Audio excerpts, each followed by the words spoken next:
In the middle of a live congressional hearing, Karoline Leavitt muttered, "Go back to Africa," under her breath. She didn't know her mic was on, but what Jasmine Crockett said in response, it left the entire room speechless, and America watching the air. Inside the Kansas state capitol was dry and charged with anticipation, folded papers, clinking pens, murmurs under breath, signs of a panel that had run too long and gotten too personal. You could almost feel the tension sticking to people's jackets. Like dust, the Congressional Subcommittee hearing on education policy had dragged into its third hour, and tempers were flaring. Representative Jasmine Crockett, sitting tall in a blue blazer, had been quiet for most of the last segment, not because she didn't have anything to say, far from it, but she was picking her moment. She always did. Across from her sat Karoline Leavitt, once a television face on morning politics, now a senior aide on federal education reform, sharp-tongued, ambitious, and never one to back down. Today, though, she looked agitated, defensive. Something about being challenged, especially by a black woman with presence, rubbed her the wrong way. When Jasmine finally spoke, her tone was firm but level. "So what you're suggesting," she said, glancing directly at Karoline, "is that schools in underserved districts simply aren't trying hard enough." Karoline crossed her arms, shifted in her seat. "I'm saying standards have to be enforced across the board, no exceptions, but the board was never leveled." Jasmine shot back, keeping her voice steady. "We can't talk fairness without addressing access. Context matters. So does history." Karoline scoffed quietly. The microphone in front of her was still on. That's when it happened. She leaned slightly to her left, not directly into the mic, but close enough. Her voice muttered, but crisp, bled into the speakers. Just enough to make the words unmistakable. She should just go back to Africa. A beat of silence, then a cough, a shuffled paper. Tightening throats somewhere near the back of the room. The sound didn't seem to register right away until a black intern near the media table stiffened his head, turned slowly toward the speaker. C-SPAN's feed didn't miss a beat. It was live. A few people looked toward Jasmine, as if expecting her to storm out, say something loud, but she didn't. Instead, she kept her hands folded. She blinked slowly, and she waited. The chair of the subcommittee, an older man from Idaho, cleared his throat. "Let's stay on topic, please." Karoline didn't flinch. She reached for her water bottle and took a sip like nothing had happened, but her ears were red. That's when she knew the mic had caught her. Outside, the clip was already being clipped and captioned. Inside, Jasmine looked directly at her. Not angry, not broken, just steady. It was the kind of look that said, "You think you hurt me, but all you've done is show the world who you are." Still, she didn't speak. She turned back to her notepad, made a single note, and let the session carry on like normal. That moment, those 10 seconds, said more than a monologue ever could. But silence doesn't stay silent for long, not when a microphone is live and the country is listening. The clip hit the internet before the panel session had even ended. Someone in the press box had recorded it on their phone, zoomed in on Karoline's face the second the words left her mouth. Within 20 minutes, the phrase "go back to Africa" was trending nationwide. Hashtags piled up. Memes were already in circulation. The original video had been reposted, captioned, slowed down, analyzed, and debated in every possible way. Karoline's team knew it was bad the second they left the chamber. Her aide, a younger guy in a charcoal suit named Brian, walked quickly beside her. "We've got to say it was misheard," he whispered, shielding her from the cameras gathering at the end of the hall. "I mumbled," Karoline replied, not breaking stride. "No one knows what I said for sure, but she was wrong." People knew it was too clear, too sharp, too raw. You could hear it in the way she said back, the pause, the irritation, the dismissiveness behind it. They ducked into a staff hallway. Karoline pulled out her phone, already buzzing with texts from allies and party members. Some were furious, some were warning her, but none were defending what she said. A statement had to be crafted immediately. By the time the press team issued their first response, Miss Leavitt was misquoted due to background noise and misinterpretation. She stands firmly against all forms of racism and bias. The public had already decided people weren't just angry, they were disappointed, not just because of what was said, but because of how often things like this happened. Followed by excuses, deflection, and PR spin, the pattern was tired. People had seen it too many times. Meanwhile, Jasmine Crockett said nothing. Reporters followed her to the elevator. one asked. Congresswoman, do you want to respond to Miss Leavitt's comment? She glanced at them, then pressed the elevator button. Her reply was simple, not yet, that yet. Did something strange, it lit up both sides. Her supporters called it graceful restraint. Her critics called it calculated theater inside a quiet cafe near the Capitol. 3 staffers for another representative huddled around a laptop, watching the clip again. One of them, a middle-aged white man with tired eyes, rubbed his temples. This is going to go nuclear, he muttered. If she speaks, it'll be everywhere she's going to speak. The younger staffer said she has to. But Jasmine wasn't in a rush. She spent that evening at her hotel, far from cameras, sitting with her mother, who had flown in from Texarkana the day before. They had dinner in silence. For a while then, her mother said, "You're going to say something, baby." Jasmine looked out the window. The city lights were flickering under a cloudy sky. Yeah, she said, but it won't be what they're expecting elsewhere. Karoline wasn't sleeping. She sat on her hotel bed, laptop open, watching cable news loop the clip again and again. Her phone buzzed with missed calls from party donors and former colleagues. People were jumping ship already, some saying she needed to go quiet for a while, others suggesting she'll offer a formal apology. But Karoline wasn't wired for humility. Not yet. She misheard me, she said again, mostly to herself. Brian, still seated across the room, didn't respond. He just stared at her, not with judgment, just with worry. It wasn't just about her career anymore. This moment was bigger than both women, and Karoline was beginning to realize she didn't control the narrative anymore. But power shifts when people least expect it, and Jasmine was about to take control in a way no one saw coming. The next morning, the Capitol cafeteria was oddly abiding. Quiet cameras lined the hallway outside the press room, cords snaking across the tile floor. Reporters sipped burnt coffee and kept one eye on their phones. Something was coming. They could feel it at exactly 10 o'clock a.m. Congresswoman Jasmine Crockett stepped up to the podium. Alone, no entourage, no stacked flags behind her, no speechwriters in the wings. No, just her. A black folder in hand, in that same calm she carried in the chamber. The day before the cameras clicked, as soon as she took the mic, she waited a second, not too long. Just enough for people to focus. Then she opened the folder, looked at it once, and closed it again. I was going to read something prepared, she said, but I don't think I need to. She leaned slightly into the microphone. What happened yesterday wasn't new to me. Her voice didn't shake. It didn't try to sound righteous or poetic. It just was present, measured. I've been told to go back since I was a teenager. Standing in a line at a store in Shreveport. Back then, it was an older woman who didn't like how I looked her in the eye. I've heard it on airplanes. I've heard it whispered in elevators. I've even heard it in boardrooms, though more politely phrased. So no, I wasn't shocked. She paused. A few reporters shifted in their chairs. What shocked me, she continued, was that some people thought I should be shocked, like it was the first time something like this had ever slipped out, like this was some tragic accident in a world that usually runs on respect. That's not the country I've known. The room stayed quiet. No clicks now. No one dared interrupt. I want people to understand something, she said. When you tell someone to go back, you're not questioning their citizenship, you're questioning their belonging, their value, their place at the table. She looked directly into the camera, and I'm not going anywhere there. It was the line that punched through. 1,000 screens before the press conference was even. Over it, hit in classrooms and barbershops, on back porches in towns that hadn't heard of Jasmine Crockett before but knew that tone, that resolve. She didn't cry, she didn't yell. She told a story one year my father took me to Washington, D.C. We stood outside the Supreme Court, and I remember him saying, "This building belongs to you too." I was 11. I didn't believe him. I still have days when I don't, she exhaled. But I came here anyway. I ran for office anyway. I take up space here anyway, not because I was invited, but because I knew. Didn't need permission. Her words weren't polished in that speechwriter way. They were too sharp, too personal. I'm not here to shame Karoline Leavitt, she said. I'm here to remind people watching that belonging doesn't have to be earned with perfection. We belong because we're human. Because we wake up here, fight here, build here, love here.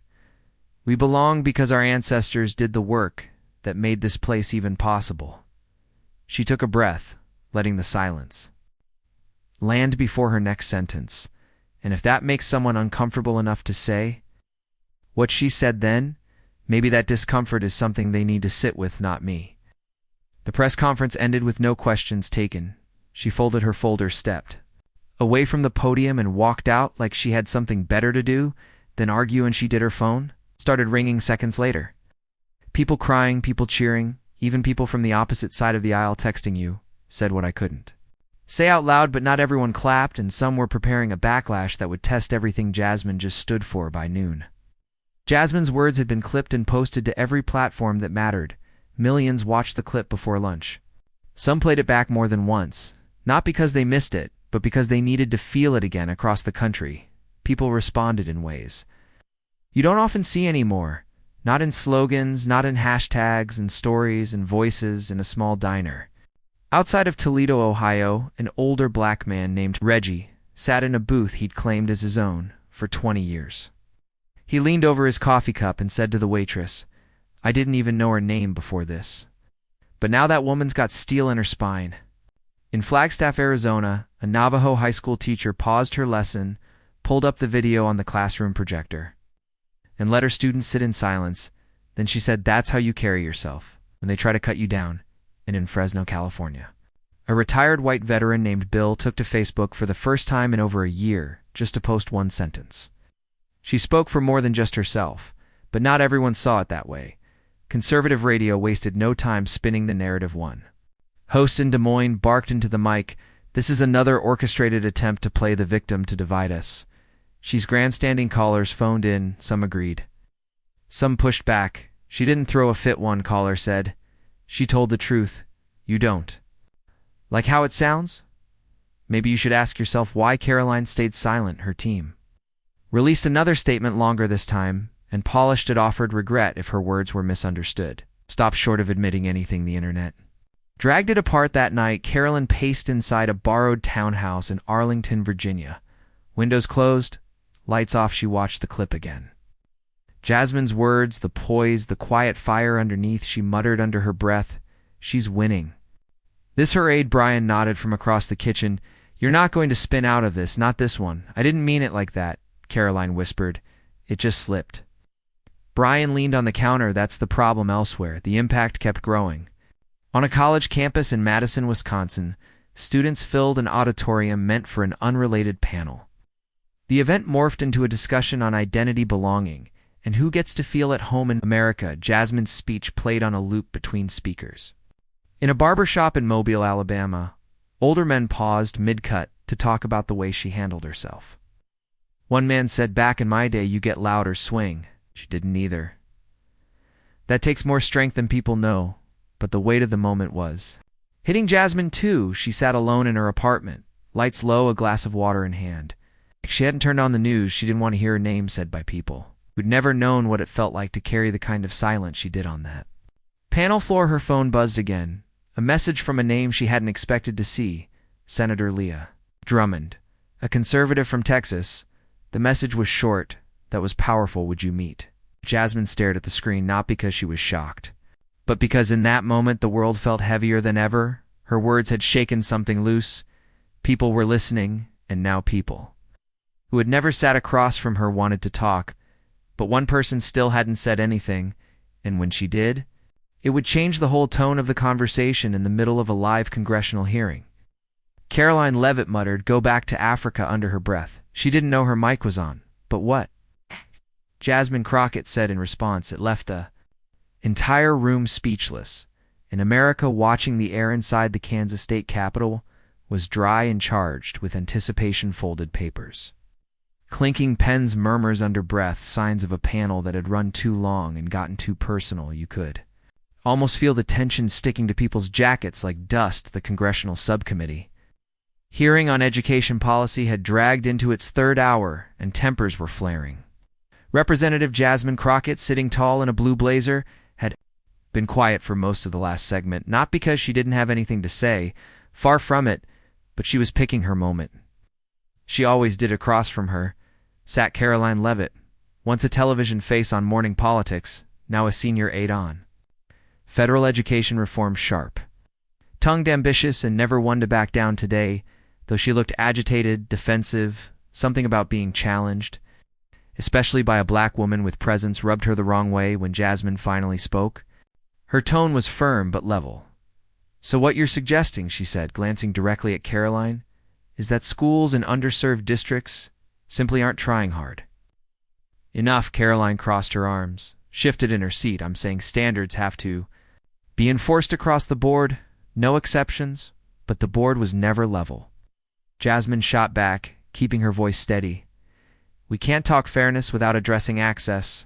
Context matters, so does history." Karoline scoffed quietly, the microphone in front of her was still on. That's when it happened. She leaned slightly to her left, not directly into the mic, but close enough her voice, muttered but crisp, bled into the speakers just enough to make the words unmistakable. She should just go back to Africa.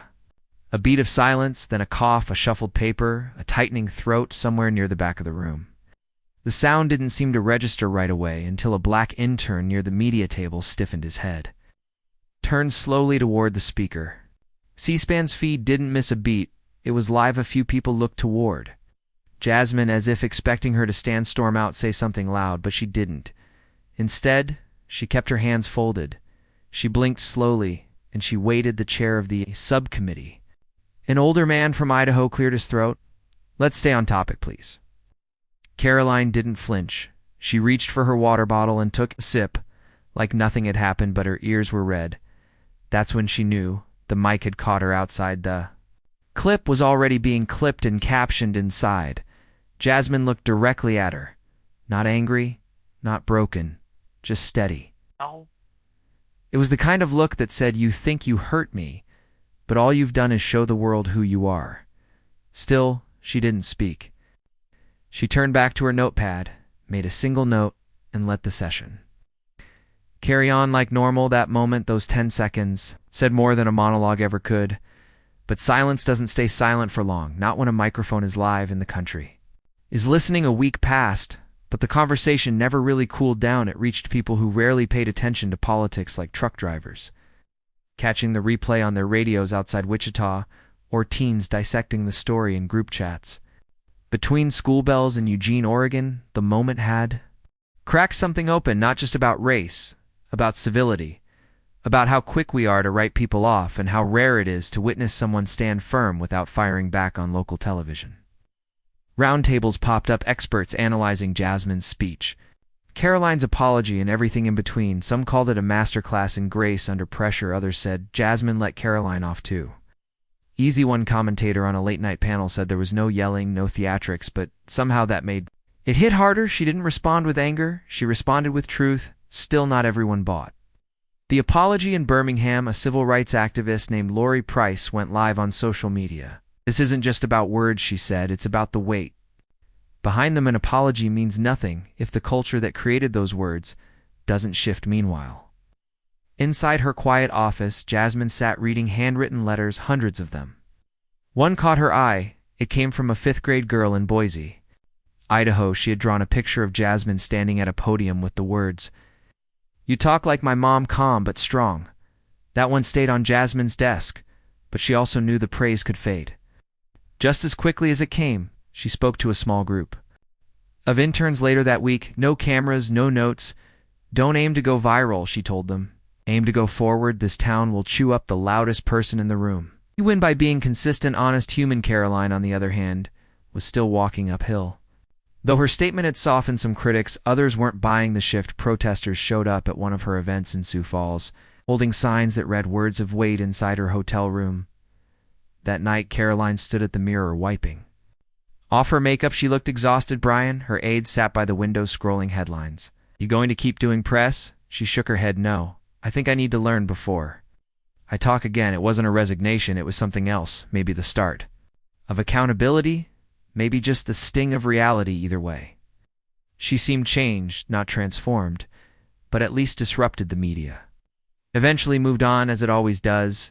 A scandal in another state took the headlines and pundits shifted gears, but something lingered, not on front pages, but in kitchens, in office break rooms, in casual conversations, where someone would say, "Did you see that speech?" And the other person would nod and reply, "Yeah, she said it how it needed to be said at the airport." In Santa Fe, a woman in TSA uniform stopped Jasmine gently. "You reminded us what power can look like when it's quiet." Jasmine smiled. "Thank you," she said. "I didn't think it would echo this far," the woman nodded. "It did not. Every story ends in fireworks. Sometimes it's the stillness after the storm that sticks the longest. But even stillness carries power if people are willing to sit with it and ask themselves what they're really learning 2 months later." Things looked normal on the surface. Congress was back in full swing, the news cycle had turned, and everyone seemed to be talking about midterms, border bills, or the latest scandal from someone half the country didn't even vote for. But beneath the noise, something had shifted in Charleston, South Carolina. A civics teacher started her fall semester differently. Instead of jumping into the Constitution, she showed her class the footage of Jasmine's press conference. Then she asked a simple question: "What does it mean to belong a student?" In the back raised her hand and said, "It means you don't have to explain why you're here." That answer stayed with her back in D.C. Jasmine Crockett didn't suddenly become a household name. She wasn't handed magazine covers or book deals. What she did get was a growing list of young staffers asking to work for her, not because she shouted the loudest, but because she said something that lasted. She also noticed a change in the hallways. People she'd rarely spoken to now nodded in passing. One congressman from Billings, Montana, stopped her and said, "You didn't just defend yourself, you defended a lot of people who never got the mic." Jasmine paused, then smiled. That was the point. As for Karoline Leavitt, she remained out of the spotlight on purpose. She stepped away from media appearances, no book tours, no podcast circuit, no tears on camera. Just work, quiet, consistent work. She'd meet with advocacy groups behind closed doors, not performative. Just listening. One of those meetings was in Columbus, Ohio, with a local youth group focused on civic dialogue. A college student asked her directly, "What changed for you?" Karoline didn't dodge it. "Getting caught didn't change me." She said, "Getting challenged did, and I'm still figuring out what that means." Nobody clapped. They didn't need to.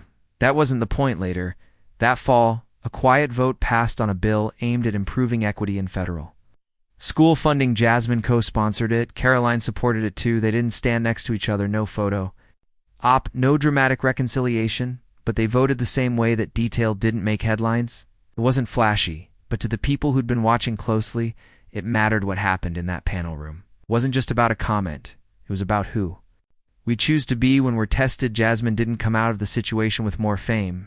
She came out of it with more weight behind her voice.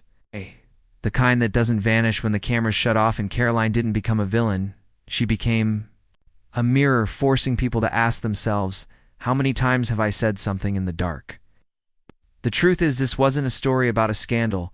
It was a story about a choice to speak up without screaming, to teach without shaming, to respond without reducing someone else to a mistake. In a time when everyone's expected to take sides, Jasmine chose something different. She chose clarity over noise, and that choice, it left an impression far deeper than outrage ever could. Some moments in politics fade fast. This one didn't, because people don't forget when someone shows strength without cruelty. They remember the pause, the breath, the way someone stands when the floor shakes beneath them and they refuse to move. And maybe that's the lesson. You don't need to shout to leave a mark. You just need to be honest when it counts the most. If this story left you thinking, share it. And if you want more stories that speak to who we are and who we're trying to be, hit that subscribe button. We're just getting started.